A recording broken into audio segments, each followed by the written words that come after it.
So hi everyone! Finally, it's been how many years that I did my vlog, no? And now I'm already in the present moment, guys. So na-miss nyo ba ako, guys? Char. I miss you a lot. Happy 1 billion subscriber! Char. Feeling manifesting daw eh. Char, agad eh. But really, manifestation is really powerful and words are powerful. Nga nang manifesting ta guys. Sa akong mga team maka-proud diha, okay? So right now, I'm starting my vlog and this vlog is sponsored by, sponsored by? Hindi, joke lang. So why I quit social media for 2 years and here's what happened. Do you ever find yourself scrolling through social media from time to time and you have that feeling of missing out, like tingin nyo FOMO, yun yung tinatawag nila na FOMO, fear of missing out. Yung palagi ka lang napapa-comment sa mga iba ba na, sana all, mga inaanak guys, or have you ever felt like everyone else is living their dream life while you're stuck in a cycle of comparison and self-pity? Aminin. Well, I hate to admit it, but umabot din ako sa point na ganun. But that was me before, until I decided to break free from that FOMO mentality, or what we call fear of missing out, and make a life-changing decision. If you're feeling the same way, like what I did before, yung ganun na feeling, probably this vlog is for you, and stay with me. This might just inspire you to change your perspective in life. This is Love of Love, your lovely nurse na maka-proud. Welcome back! I'm so excited, guys. Kaya na-miss ko talaga mag-vlog, as in, totoo. So, intro!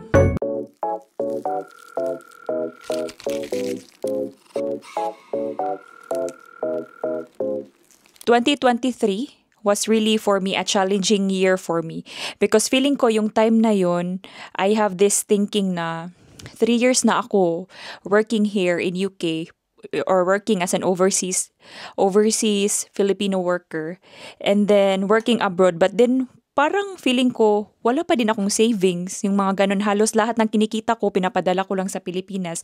Which at that time is my choice, ha?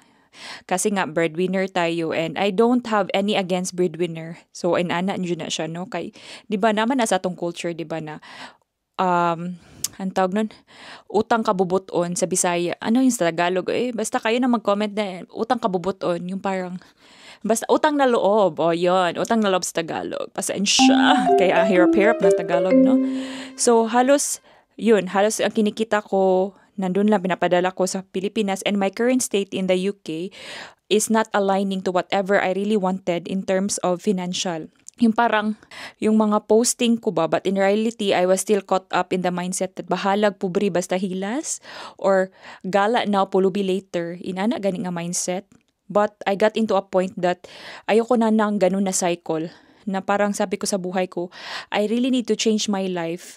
And in order for me to change my life, I really need to change my mindset on how I really wanted to pursue my life. Aside from my life, how do I change it? And that is what I realized, that I really need to change first my mindset and my relationship in terms of money. Kasi umabot ako sa point na naging unhappy na ako, na parang napapagod na din baya ako, ha? Mag-extra shift to compensate that kind of lifestyle. And guys, dito sa abroad, ha, I tell you, hindi ito para sa lahat. Life is not easy here. The loneliness of missing home, the adulting life na sa'yo lahat, yung pagod na pagod ka sa shift, no? Pero kailangan mo mamlansya, kailangan mo magluto, kailangan lahat, guys. Sos, nganong ni Inter? Yung parang ganun ba? And then, but sabi ko sa sarili ko, choice ko to, no? Walang nag-push sa akin sa aeroplano para pumunta dito sa UK. So, I need to work it out for myself. 'Di ba? Ganun. So, first, I was being honest with myself. Sabi ko, I acknowledge my financial status is not what I am aiming for at that time. So, I really need to find a solution to take control of my life again. Kaya mahirap talaga maging mahirap, guys. Yun lang talaga ang sinasabi ko. So, nag-decide ako na, kasi nga sabi ko, my mindset at that time, sabi ko, parang mentally bothered ako at the same time. So, sabi ko, the only way to find solution in it is to quit social media. To deactivate my account temporarily and fix myself without the internet rushing me. Kasi nabasa ko yun kay Emma Watson na sa social media na, don't let the internet rush you. Parang, natamaan ako. Kasi nga sabi ko, hala, uy, hindi to pwede na ganito. So, ano yung why ko? Bakit ako nag-quit ng social media at that time? I was caught up in what they called again the FOMO, 'di ba? Fear of missing out. Yung parang I spent hours scrolling to social media because yun ang naging habit ko. I don't know if meron din kayo na experience na ganyan. Seeing other living the life that I really wanted and making comments like sana all, but deep down I was jealous. Yung parang hindi dapat ako ma-jealous. I compared myself to them and it made me feel worse about my own situation. Ha, imagine niyo. I've been in the UK for years but I haven't traveled much in Europe. I'm stuck in the same bank shift routine or extra shift kung baga and the bills never stop. I would send money back home to the Philippines, but nothing seems to change. Yung parang gano'n na mentality ba? Kaya ako nag-quit ng social media at that time kasi ayaw ko yung gano'n na mindset. Dapat hindi ako majejelo sa ibang tao. Dapat I'm happy with what they achieve. Yung parang gano'n. At that time sabi ko, hindi pwede na ganito. So, yun guys. After I shut down, no? The couple of days was really tough for me. Yung parang, ang hirap kasi you already have the habit that after going to work, magsascroll kayo na social media, mga ganun. But then, I need to do it. I didn't know what to do at myself when hindi ko alam at first kung anong gagawin ko kasi nasanay ako na nagsuscroll-scroll, like, comment, sa mga ganun. I did reevaluate my life goals. Ano ba talaga yung gusto kong gawin sa buhay ko? Yung parang ganun ba? So, I put a pen and a paper. I put a pen and a paper. Gago! Charing. Kumuha ako ng pen and paper. At saka, nilista ko talaga. I realized that I wasn't getting any younger, no? And I wanted to create a life that truly matters to me. Yung parang truly mattered and worthwhile. I switched my mindset at that time from gala now, pulubi later, to sacrifice now and financial freedom later. Swag. So yun, nilista ko yung mga lahat ng gusto kong gawin sa buhay ko that is achievable goals in terms sa career ko, ano talagang gusto kong marating sa buhay ko, which I believe narating ko na din. What do I really wanted in terms of my financial growth and personal growth as well. So yun, after ko gumawa ng checklist kung ano ba talagang gusto kong goal, kasi dapat may goal setting kayo. Paano kayo pupunta sa destination nyo kung hindi kayo mag-itinerary, di ba? Maka-proud, no? So dapat meron kayong goal, pero dapat achievable din. Alam nga naman, sabihin nyo maging milyonarya kayo ng 5 million, meron kayo 5 million agad for the next 1 month or 2 months. O di ba? Perfect kayo. Hindi achievable. So yun. And then, I've also read something in the book, The Subtle Art of Not Giving a bawal kasi yun kasi foul word. So maganda din siya na libro na for self-improvement na book. Sabi niya doon na don't pursue happiness daw, pursue challenges. Happiness is fleeting, but growth comes from pushing yourself. Wow, fleeting. Shit. Anong fleeting? Char. Swag. Sabi nga niya, pursue challenges that would make your life naging a bit thrilling. Like, naranasan nyo na ba sa buhay nyo na lahat ng mga doon kayo na-challenge kayo sa buhay nyo, doon kayo nag-succeed kaysa yung wala. Like me, ang dami kong naranasan ng mga challenges din sa buhay ko na up until now, sobrang proud ako. Kasi nga, doon ka tumitibay eh. Di ba? Maka-proud! So, that's why I said to myself, okay, I will pursue the challenges that I will pursue challenges that I enjoyed pursuing, which is, I rekindled my passion. Bumalik ako sa mga gusto ko talaga, hindi yung gusto ng ibang tao para sa akin, but yung gusto ko talaga. Nag-journaling ako, nagme-meditation, kasi yun ang gusto ko. Tapos, in-enjoy ko yung buhay ko at saka nag-prepare ako sa isang examination. Actually, nag-prepare ako sa NCLEX ko din. more future episodes sa mga paano ko napasa ang NCLEX ko, 'di ba? Another vlog, perfect kayo. And then yun, I made a tracker also in terms of my finances. I make sure that yung relationship ko with money is much better as it was. Kasi to be honest, guilty din ako kasi compulsive buyer ako, pero ayoko na yung ganun. Gusto ko maging frugal. At the same time, hindi ko din dinideprive ang sarili ko sa gusto ko, yung ganun. So I did a tracker on my finances. I seriously did budgeting from the scratch. And then, at the same time, I learned to communicate better with my family even though I'm a breadwinner. Siguro nakaka-relate yung mga ibang breadwinner dyan no, na kasi yung mindset ko noon, bigay lang ako ng bigay, like lahat ibibigay ko. Pero bakit kasalanan ko? Parang kasalanan ko. Kasi nga 'di ba sacrifice tayo dito no, pero paano naman kung tayo ang nangangailangan, hindi naman sila nakakabigay sa atin. So doon ko parang naano sa sarili ko na if I really wanted to help them in long-term plans, I really need to set boundaries with them. So I am being honest with them. And communicate to them kung ano talaga yung financial struggle ko dito, anong situation ko dito. Kasi dito ba sa abroad hindi ba kami mayaman, girl? Hindi kami mayaman dito, guy. Yung mga naggagala-gala, yung nakikita nyo yung mga pictures, naggalaan dito or anything, that's their one way to keep up with their mental health, guys. Kasi loneliness here, na ang hirap. Totoo ang winter depression dito. Totoo talaga. Pag hindi kayo gumala dito, guys, na kumusta? Na, Ginoo ko, Lord. So, ganun. So, sabi ko sa sarili ko, Father, Mother, we need to... Gago! We need to set boundaries of how much I will give it to you. So, yun lang. Sinabi ko ito lang talaga ang mabibigay ko. Walang sobra, walang kulang. Ito lang kaya kong bigay. And then, naintindihan naman nila noon at that time. Kasi kailangan mo lang talagang open communication.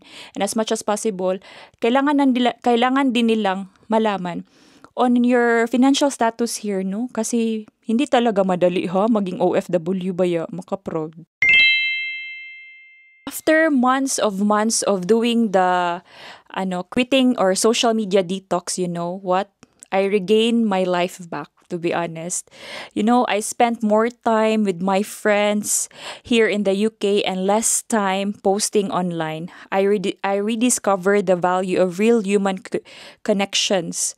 My relationship with my family improved because I was more honest about my financial struggles, as what I've said earlier. And we came to an understanding, and I really set boundaries kung ilan lang talaga ang ipapadala ko.